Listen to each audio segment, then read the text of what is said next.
Assalamualaikum warahmatullahi wabarakatuh. Nama saya Dayang Musfira binti Mustafa. Nombor metrik S46971. Tajuk kajian yang saya lakukan adalah peranan kemasukan buruh asing terhadap ekonomi bayangan di negara OECD. Ekonomi bayangan dikenali sebagai ekonomi tidak formal, ekonomi tersembunyi ataupun ekonomi hitam. Ekonomi bayangan ini merangkumi semua aktiviti ekonomi yang tersembunyi daripada pihak berkuasa atas dasar monetary. Oleh itu, ramai masyarakat telah mengambil tindakan kerana akan berlaku pengagihan sumber dengan lebih berkesan dan efisien untuk mengumpulkan maklumat mengenai tahap ekonomi bayangan. Matlamat utama kajian ini adalah untuk menganalisis pertumbuhan ekonomi bayangan dalam kajian yang meliputi 30 tahun yang lalu. Ciri utama ekonomi bayangan bukan sahaja tertumpu kepada negara kurang maju, malah negara maju turut terlibat dalam perkembangan ekonomi bayangan. Menurut OECD pada tahun 2009 beranggapan bahawa kebanyakan negara membangun banyak menggunakan tenaga buruh tanpa permit untuk menjalankan ekonomi bayangan. Penyataan masalah. Penyataan masalah ada 3. Yang pertama, masalah kadar pengangguran yang berlaku akibat daripada aktiviti ekonomi bayangan. Berdasarkan statistik daripada International Monetary Fund, iaitu IMF, telah menyatakan data bagi kadar pengangguran pada tahun 2009 berlaku peningkatan jika dibandingkan dengan data pada tahun 2008. Masalah yang kedua adalah kekerapan pelaburan langsung asing yang berlaku di negara OECD Eropah, di mana saiz pasaran yang besar dan tahap pembangunan yang tinggi menyebabkan banyak pelaburan langsung asing ini berlaku. Keadaan ini akan mewujudkan pengenaan cukai ke atas setiap barangan import dan ekspor sehingga memberikan beban cukai kepada para pelabur asing. Kewujudan cukai ini juga menyebabkan berlakunya ekonomi bayangan di mana aktiviti penyeludupan terhadap barangan ekspor dan import berlaku secara berleluasa. Masalah yang ketiga adalah kemasukan buruh asing yang giat berlaku dalam menjalankan aktiviti ekonomi bayangan. Menurut Frontex pada tahun 2015 telah menyatakan bahawa terdapatnya 2 buah negara yang giat menjalankan ekonomi bayangan dengan menggunakan tenaga buruh yang tidak sah, iaitu dari Afrika ke Eropah. Dan Sepanyol membawa masuk buruh asing untuk meningkatkan pulangan modal. Seterusnya adalah objektif kajian. Objektif kajian ada 4. Yang pertama, mengenal pasti faktor yang mempengaruhi ekonomi bayangan dalam negara OECD. Yang kedua, menganalisis trend pertumbuhan ekonomi bayangan di negara OECD. Yang ketiga, menjelaskan kesan terhadap pertumbuhan ekonomi bayangan. Yang keempat, mengenal pasti hubungan antara faktor ekonomi terhadap ekonomi bayangan dalam jangka panjang dan jangka pendek. Yang seterusnya, kepentingan kajian. Kajian ini telah dijalankan untuk mengkaji hubungan antara pelaburan langsung asing, kadar pengangguran, KDNK, cukai dan ekonomi bayangan. Keadaan ini menyebabkan pelbagai andaian yang telah wujud mengenai kebenaran di antara pemboleh ubah. Kajian ini juga menerangkan langkah yang bakal diambil bagi mengurangkan ekonomi bayangan agar tak berlakunya peningkatan yang ketara dalam penggunaan tenaga yang sekap.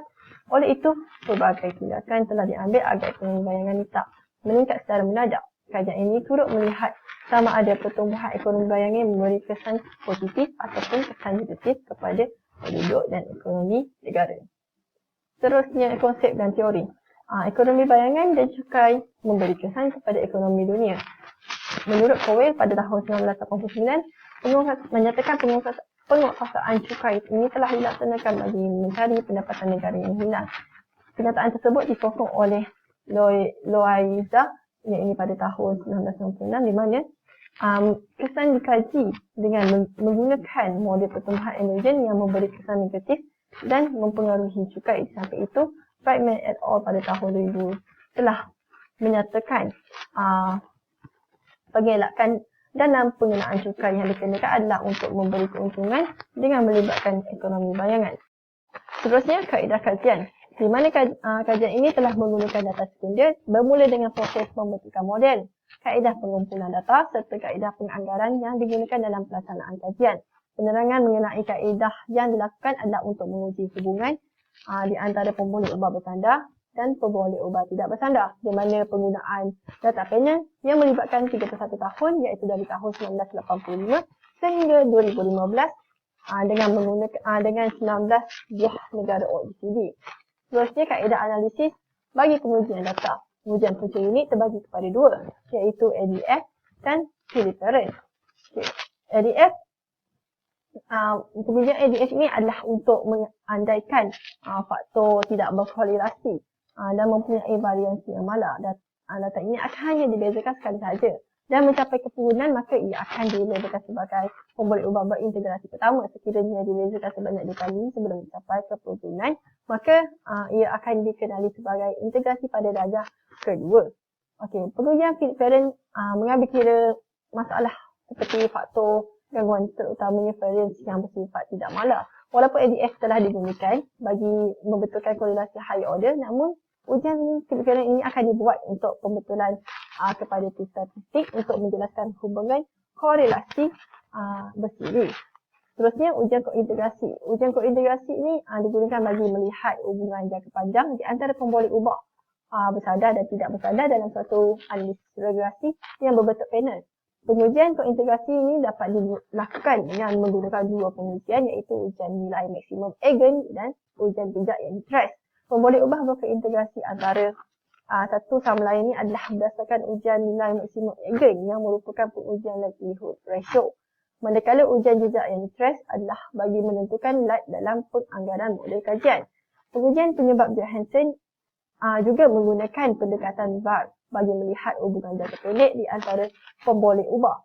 Seterusnya, ujian penyebab Granger juga digunakan dalam kajian ini bagi melihat hubungan penyebab di antara pelaburan langsung asing, kadar pengangguran, TTNK, terkait dan ekonomi bayangan. Seterusnya, analisis perbincangan. Berikut merupakan trend bagi pertumbuhan ekonomi bayangan dari tahun 1991 sehingga tahun 2015 di 19 negara OECD. Walaupun trend bagi negara OECD yang membangun tidak dapat dinilai dengan tepat kerana kekurangan data, namun negara maju yang berkembang pesat di antara dalam ekonomi bayangan ni di antara tahun 1990 dan 1998. Secara keseluruhannya, aktiviti ekonomi bayangan yang sering berlaku pada tahun 2009 di mana trend ini akan meningkat secara mendadak dapat dilihat bagi kesemua negara OECD di Eropah. Perbezaan ini jelas menunjukkan bahawa ekonomi bayangan yang meluas termasuk pendapatan yang tidak dilaporkan daripada perkhidmatan undang-undang sama ada dalam urus niaga ataupun sistem barter akan mempengaruhi ekonomi sesebuah negara. Seterusnya adalah hasil kajian. Hasil kajian terbagi kepada 3, iaitu yang pertama ujian punca unit, penentuan lag optimal, ujian kointegrasi, penganggaran PECM, ujian penyebab Granger. Okay. Hasil kajian yang didapati dalam pengujian punca unit bagi ADF dan PP pada aras tingkat bagi 19 buah negara OECD menunjukkan tidak stasioner kerana ujian statistik yang kurang daripada aras keertian 5%. Proses pengujian punca unit berlaku pada darjah pembezaan pertama, iaitu first difference, telah menunjukkan kesemua ujian statistik adalah kurang daripada nilai kritikal pada aras keertian 10%, di mana hipotesis nul berjaya ditolak. Seterusnya, hasil kajian daripada penentuan lag optimal yang mana menentukan lag optimal pada metode VAR yang menunjukkan lag 7 pada kolom 7 yang menunjukkan star paling banyak. Seterusnya, bagi ujian kointegrasi Johansen-Fisher telah menunjukkan hasil kajian bagi nilai trace statistik dan nilai maksimum eigen adalah lebih besar daripada nilai kritikal 5%. Keadaan ini telah membuktikan ujian statistik stress dan ujian statistik nilai maksimum eigen wujud kointegrasi vektor dalam pemboleh ubah. Oleh itu, hubungan jangka panjang antara pemboleh ubah wujud. Seterusnya, penganggaran VECM. Penganggaran VECM dilakukan bagi membuktikan hubungan di antara pemboleh ubah dalam jangka panjang mahupun jangka pendek. Daripada jadual tersebut, kita dapat lihat hasil daripada ujian penganggaran VECM bagi jangka pendek menunjukkan hanya satu pemboleh ubah yang signifikan pada tahap 5%, iaitu kadar pengangguran. Data yang jelas di mana negatif 0.5% 018 adalah signifikan pada aras keertian 5%. Peningkatan 1% ni pada tahun sebelumnya akan mengurangkan kadar pengangguran sebesar 0.018% pada tahun sekarang. Seterusnya, hasil kajian daripada hujan penyebab geringer mendapati penggunaan lag 4 digunakan untuk melihat kebergantungan pemboleh ubah tidak bersandar. Hasil ujian daripada chi-square dan nilai peningkatan yang dibandingkan pada aras keertian 10%, 5% dan 1% menunjukkan bagi keempat-empat fungsi adalah berjaya ditolak pada aras keertian 1%. Kesimpulan. Secara keseluruhannya, kajian ini memberi gambaran secara menyeluruh kepada kita mengenai hubungan ekonomi bayang dan FDI, pelaburan langsung asing, kadar pengangguran, cukai dan KDNK. Kajian ini juga menjelaskan bahawa kemasukan buruh asing dan yang berlaku dalam jangka panjang disebabkan oleh faktor ekonomi bayang dengan menggunakan model Engel-Granger. Dasar-dasar kajian amat penting dalam memantapkan pengurangan dalam aktiviti ekonomi bayang daripada terus berlaku. Walaupun begitu, dalam jangka masa yang akan datang, penganalisisan dalam kecekapan sistem pencukaian perlu dimajukan disebabkan oleh peningkatan teknologi yang lebih canggih di samping pengurangan aktiviti bayang dan daripada penglibatan generasi akan datang.